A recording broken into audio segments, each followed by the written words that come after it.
Hello everyone, welcome to my channel Chem Insider. In today's video we are going to discuss about polarity of a bond. Whenever you consider for the covalent or ionic bond, which we have discussed in the previous videos, each of the covalent bond formed between an atom is not always purely covalent, and the ionic bond formed will always not be purely ionic. The completely pure covalent and ionic nature is just an ideal situation where it cannot be formed in any cases of matter. Therefore, when you consider a molecule with a covalent bond, it might have certain amount of ionic character, and similarly if you consider for an ionic bond, it might have certain amount of covalent character. Now, if you consider for hydrogen molecule, heading is polarity of bond. If you consider hydrogen molecule, the hydrogen molecule has one pair of electron, which is mutually shared between two hydrogen atoms.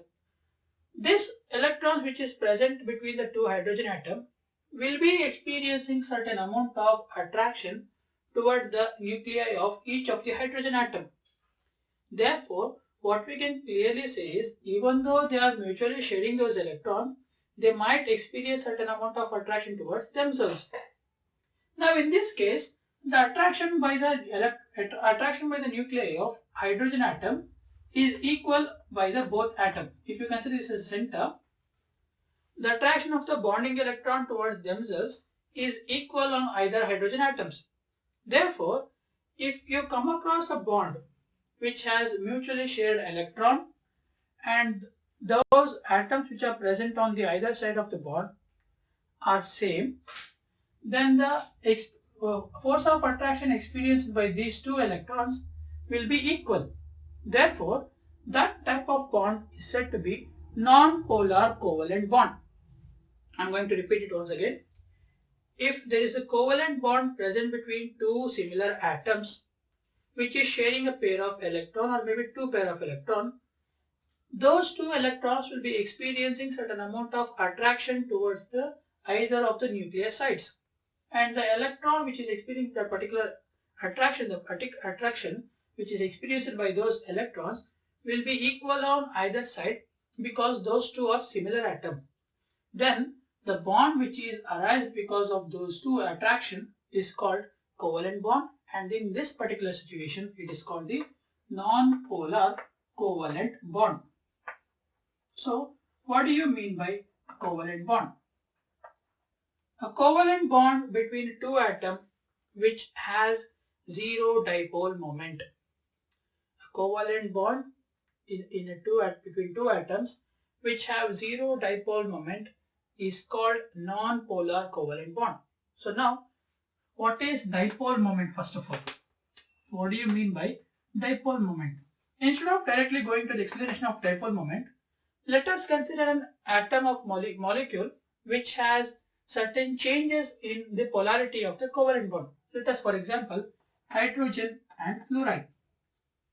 If you consider the molecule of hydrogen fluoride, those two also share a pair of electrons between themselves. Even though fluorine has 6 additional pair of electrons in its valency shell along with the electron which has been shared, the fluorine atom being more electronegative when compared to hydrogen. The fluorine atom being more electronegative when compared to the hydrogen atom, the electron will be tended towards the fluorine in a higher order. That is, the shared pair of electron on the covalent bond will be attracted more towards the fluorine atom than towards the hydrogen. Therefore, in this case, what we observe is there is a complete electron movement towards one side of the bond. In this case, the movement of electron on both sides was same, therefore the electrons will be stationary.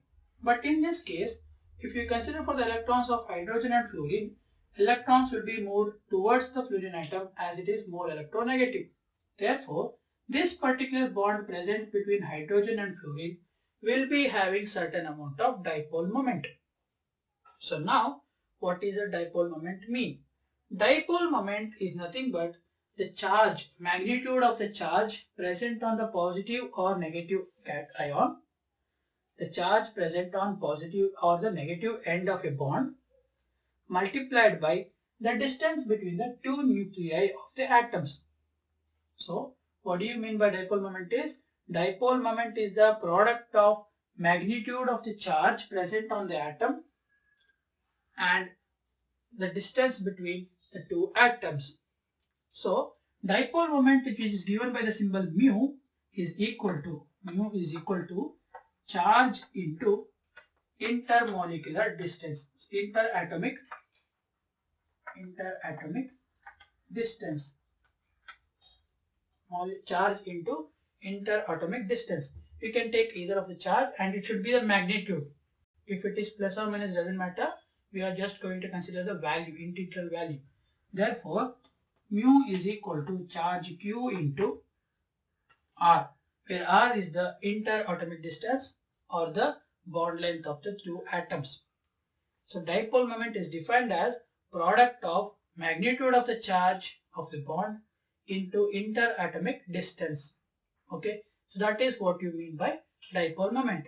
And the bond which has certain amount of dipole moment is called polar covalent bond.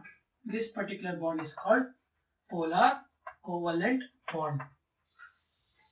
Okay, so this is about the polarity of a bond. If bond is present between two similar atoms in a molecule, then that bond will be non-polar, as the electron formed in the bonds will be having zero attraction. That is, both of them will be having same amount of attraction on either of the nuclei, but it will be in the opposite direction, therefore they get neutralized. But if you consider for a heteroatomic molecule, like for example of hydrogen fluorine, here fluorine being more electronegative than hydrogen will be pulling the bonding electron towards itself, causing it to be the more as it is a more electronegative, and relating themselves as a more polar covalent bond, and therefore it will be having certain amount of dipole moment, and the dipole moment of that bond is calculated by the formula mu is equal to charge into interatomic distance, that is q into r, and the unit of mu is d by, and the unit of dipole moment is d by, which is given by the symbol d, and it is equal to 3.339 into 10 power minus 30 coulomb meter.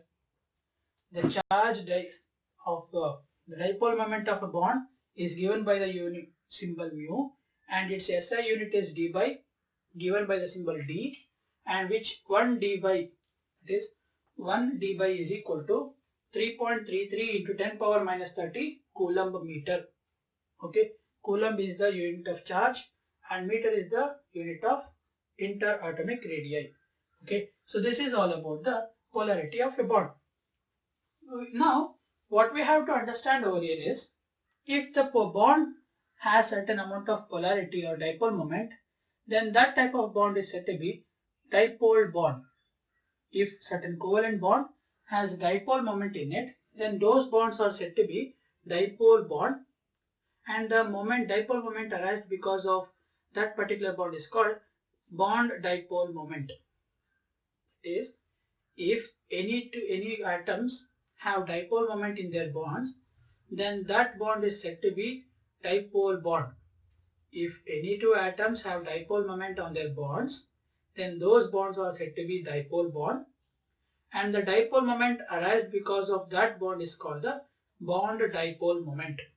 Now, if dipole moment is arised because of lone pair of electron, in certain cases we have lone pair of electrons also.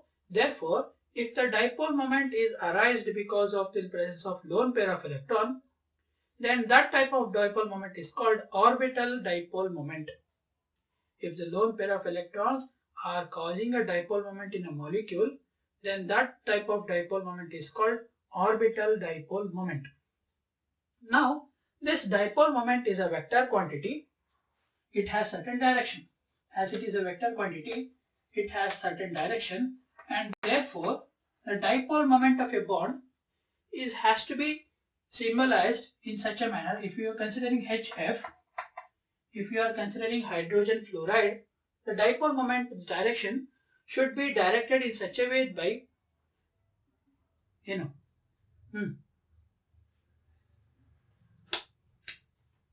should be directed in such a way by indicating an arrow by small head of arrow on the positive end and a tail on the negative end. Dipole moment was actually supposed to be represented by drawing an arrow indicating the positive head towards the positive end and tail on the negative end. But later in chemistry, what we do is, for indicating the dipole moment or representing a dipole moment, we are going to draw a cross arrow, that is the tail being crossed at one end and the head on the negative end. Head will be on the negative end and the crossed tail will be on the positive end, and further we need to draw this particular representation on the Lewis structure of the given molecule. So therefore, since fluorine has 6 electrons in its valence shell and 2 bond pair electrons, we need to denote those electrons also. That is, if you have to represent the dipole moment of a molecule, you need to draw a cross end tail at the positive end and an arrow head on the negative end on this Lewis structure of the particular molecule. Okay, so this is how you represent the dipole moment. This is how in case of the diatomic molecule. Now, if you have to consider for triatomic molecule, there are two cases, that is non-linear triatomic molecule and a linear triatomic molecule. We have two cases of triatomic molecule, those which have linear geometry and those which have non-linear geometry. So how to represent the dipole moment on linear and non-linear triatomic molecules? For example, if you consider linear triatomic molecule, we can take an example of beryllium difluoride. And for non-linear triatomic molecule, we can consider H2O. Okay. So in case of non-linear, so this is non-linear triatomic, this is linear triatomic.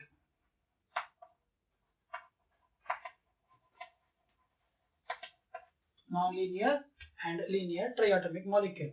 So in this case, when you write the structure of water molecule, this is of the form, the bond angle of 104 degree, right? We have discussed earlier. Oxygen molecule will be having a bond angle of 104 degree. Now, if you write down the exact structure of a non-linear triatomic molecule, and if you just consider the oxygen and hydrogen bond, clearly we know oxygen is more electronegative.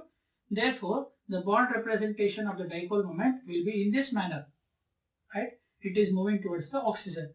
And further, this oxygen and hydrogen bond will be having dipole moment in this direction.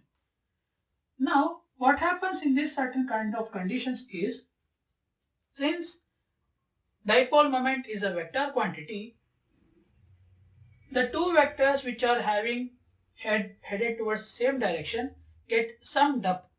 That is, dipole moment in case of non-linear diatomic molecule get vector addition. Therefore, the resultant dipole moment of this molecule will be in this direction. Okay. Since dipole moment is a vector quantity, it will undergo vector addition, and therefore the resultant dipole moment of this molecule of water is in this direction. But if you consider for beryllium difluoride molecule, which has a linear geometry, both the electrons of the bonding pair will be attracted towards the fluorine atom, right? This bonding pair of electron will be attracted towards this fluorine, and the bonding pair electron will be attracted towards this fluorine. Therefore, what we can say is, the resultant dipole moment will be in this direction for this left fluorine, and it will be in this direction for the right fluorine. What happens here is, since these two are of same element, if you consider this as a center atom, on both sides we have same fluorine atom. Therefore, the amount of attraction of the electrons by the both fluorine atom on the bonded pair electron is same. Therefore, the resultant dipole moment will be 0. Resultant dipole moment is 0. Okay, the resultant dipole moment in the case of linear triatomic molecule is 0, especially if F and F are same. But if those are different, they will be having certain amount of dipole moment. Like if you consider SCN, if you consider thiocyanate compounds, or if you can consider an example of C double bond O double bond S. If you consider this compound, out of these two, oxygen is slightly more negative and electronegative when compared to sulfur, and the resultant will be in this direction, but not to a greater extent of the magnitude. Okay, so this is how we are going to come across the polarity of triatomic molecule, which might be linear and non-linear. Now, in these two conditions, the dipole moment which we are experiencing is the bond dipole moment. The dipole moment is because of bonds. Therefore, this particular dipole moment is called a bond dipole moment. Now, the third case of tetraatomic molecule, if you consider a specific condition which has a orbital dipole moment, that is dipole moment because of lone pair of electron. If you consider an example of ammonia and nitrogen trifluoride, if you consider an example of ammonia and nitrogen trifluoride, what we are going to observe over is a different kind of scenario. That is because if you write down these two structures, clearly nitrogen in presence of ammonia will be having a pyramid structure with the lone pair of electrons at its top in a particular orbital. And in case of NF3 also, that will be of the same geometry, the lone pair of electrons in one single orbital. Okay, so what happens here is, once you draw this structure, you can clearly say that this molecule will be having a certain high dipole moment, because if you just observe over here, that is not the case. If you consider these two particular compounds, the lone pair of electrons of this nitrogen will be acting the dipole moment in this direction, right? Because it is an orbital dipole moment. Again here the dipole moment will be in this direction because of the lone pair of electron. Now if you consider the bond dipole moment, out of hydrogen and nitrogen is more electronegative, therefore the bond dipole will be in this direction. Similarly for this bond it will be in this direction, and for this bond it will be in this direction. Therefore, the resultant dipole moment for these three nitrogen and hydrogen bonds will be a vector addition, and it will be heading in the upward direction. Okay, but if you consider for this molecule of nitrogen trifluoride, out of fluorine and nitrogen, fluorine is more electronegative, therefore the electrons will be dragged towards the fluorine and will be having a dipole moment towards fluorine in this direction for this NF bond, and in this direction for this NF bond. And if you write down the resultant NF bonds dipole moment, it will be in the downward direction. So therefore, what we are going to observe over here is, here the resultant dipole moment because of the three nitrogen and hydrogen bonds is in the same direction as that of the orbital dipole moment. But in this case, the resultant dipole moment arises because of nitrogen and fluorine is in opposite direction to that of the orbital dipole moment. Therefore, what we observe is the dipole moment of nitrogen or this ammonia molecule is 4.08 dipoles. Dipole moment of ammonia is 4.08 dBi, whereas the dipole moment of NF is 0.8 dBi. So the reason because NF having a smaller dipole moment is the resultant dipole moment because of the three NF bonds is in the opposite direction to that of the dipole moment arises because of the lone pair of electron.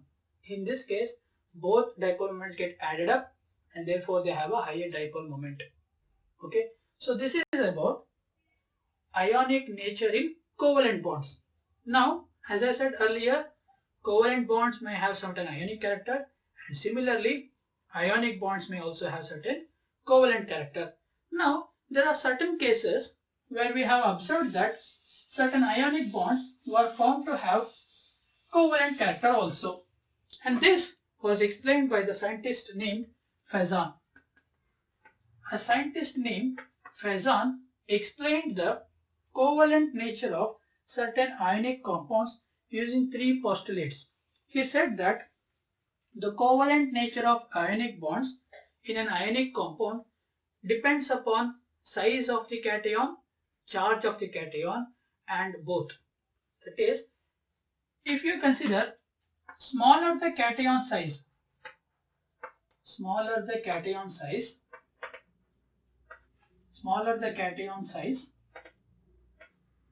more will be the covalent nature. Smaller the cation size, more will be the covalent nature. Smaller the cation size, more will be the covalent nature of the ionic bond. And further, if the charge on the cation is high, if the charge on the cation is high,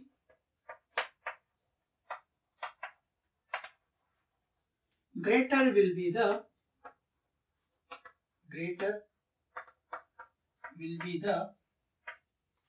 covalent nature.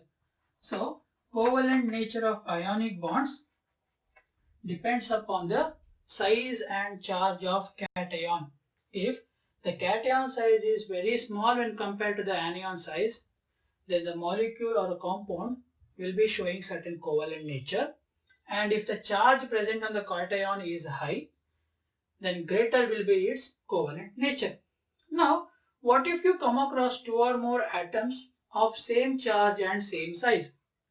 If you come across atoms with the same charge and same size, especially those with electronic configuration n-1d 0 ns0, n-1dn and ns0. What happens in this condition is, we come across this type of electronic configuration in transition metals.